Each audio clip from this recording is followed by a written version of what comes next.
Hi, this is Miss Harmony.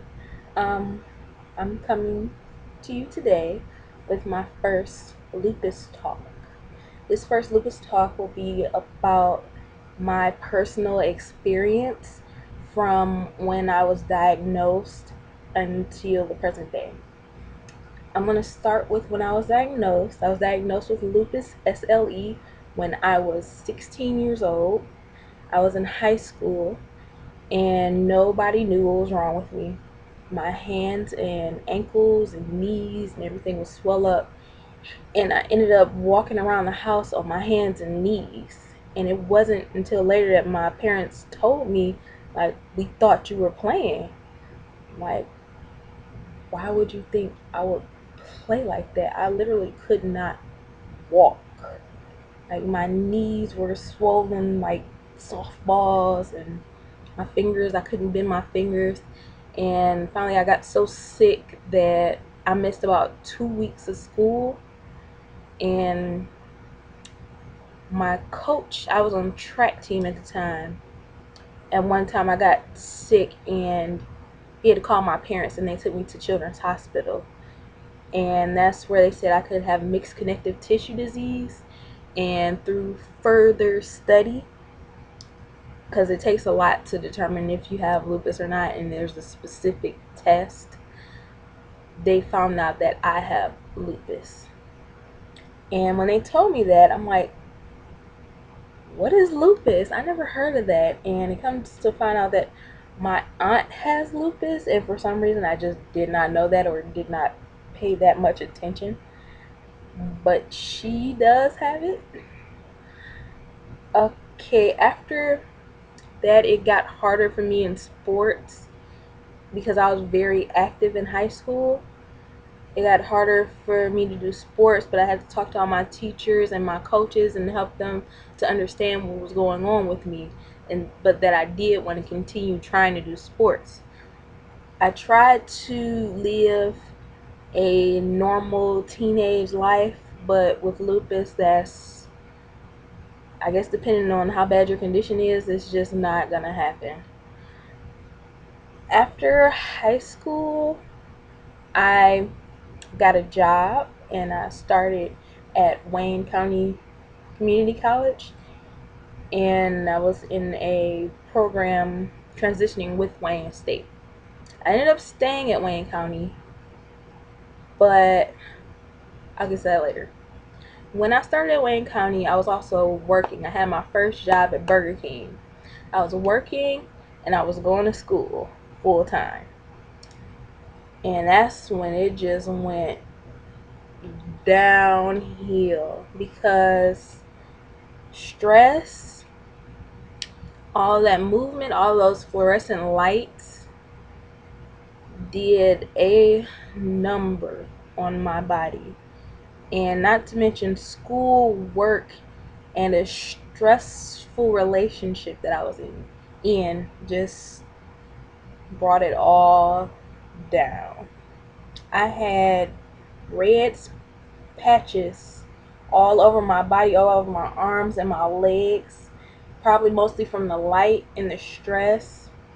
And working, I would be on my feet all day, and at school, I would be under the fluorescent lights all day, and I'd come home and I'd be so exhausted. And then dealing with other personal situations added stress, and it made me very depressed. And after working about 8 months and going to school, I wasn't very good at my job because sometimes I had to call off, or sometimes I would be late, or it just wasn't working. And I also missed a lot of school being sick. When it finally came down to it, my personal life, along with everything was going on, I ended up in the hospital for a week. And I ended up not being able to go back to work is when I filed for SSI. When I get sick, I end up laying in the bed, barely able to make it to the restroom. And that is not fun. My parents went out of town, and I remember my cousin having to come and take care of me, like help me up to get to the bathroom. I had to sleep in a chair because I couldn't like get out of the bed, and it can just get that bad.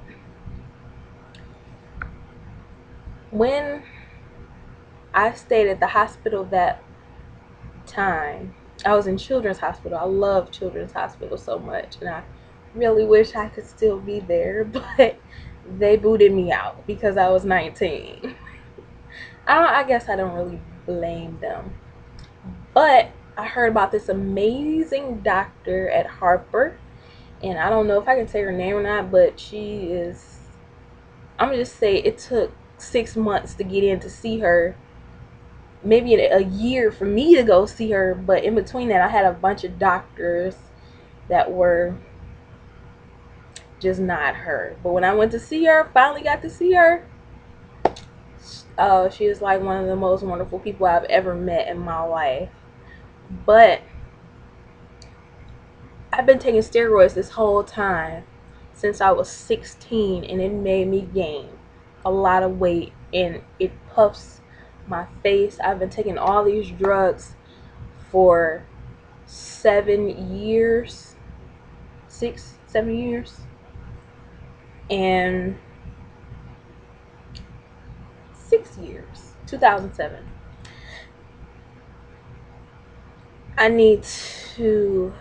I was worried about it, and I started talking to my doctor about another drug that could treat me. And she was telling me about Benlysta, and at that time I had full Medicaid because I could still be covered by full Medicaid. But it was hard to get it, and once I finally got it and was taking it, I started to feel normal. Like I could possibly have a normal life. Even if I had this drug, I could probably go back to work or go back to school. I'm afraid to go back to school to get my bachelor's degree because I'm afraid I'm going to get sick and not be able to go to class like I need to and just flush money down the toilet. So I start this, and it's basically like a miracle drug to me. And I took a trip to Vegas for my 21st birthday. And when I came back, my insurance was gone. I mean, you cut off, boo boo, you 21. Couldn't see any of my doctors. None of my doctors would see me. I couldn't pay for my prescriptions. I had to pay out of pocket. I had to have my parents help me pay for my drugs, and my new boyfriend pay for my drugs, which was also a blessing because he helped me through some of the times. Like one time I had to take my finals. I was in a wheelchair. He had to push me around in a wheelchair to go take my finals because I was not staying at home. I was not missing those finals and taking another semester. I was going to do it. After all of that, I started taking this drug. I turned 21. They cut off my insurance, and I had to start paying for my medications out of pocket. I don't know if you know how expensive these medications are, but they add up. Like one medication I have costs $30 now, but before it was like 50, and it's just crazy. And of course, now I can't be on the Benlysta, and I'm reverting back to my muscles locking up, and now I'm looking into alternative medicines and things. I'm eating better, and along with the whole natural hair thing, the eating better and thinking about your body and what goes in your body comes along with that, along with my lupus diagnosis. So I just all the way in general have to take better care of myself. And I learned that because I used to eat a lot of junk food and just not care, and I was like blowing up like a balloon because I was on steroids too. So now coming to the present day, I got denied disability. I'm still fighting with SSI for like the 3rd year. And with this, I got the adult medical waiver program, which basically pays for my drugs. I have to pay $1 for each medication, but that's basically all it does. It doesn't pay to go see my specialist. It doesn't pay for the Melissa treatment that I need. It doesn't pay for basically hospital visits that I have to take because of my Metaport. I have to get cleaned every 6 weeks, and it costs like $1,000 to $2,000 to go to the emergency room to get it clean. And I'm like $25,000 in with Harper. Okay, it's crazy. And for some reason, just because I'm 21, they don't believe that I'm sick.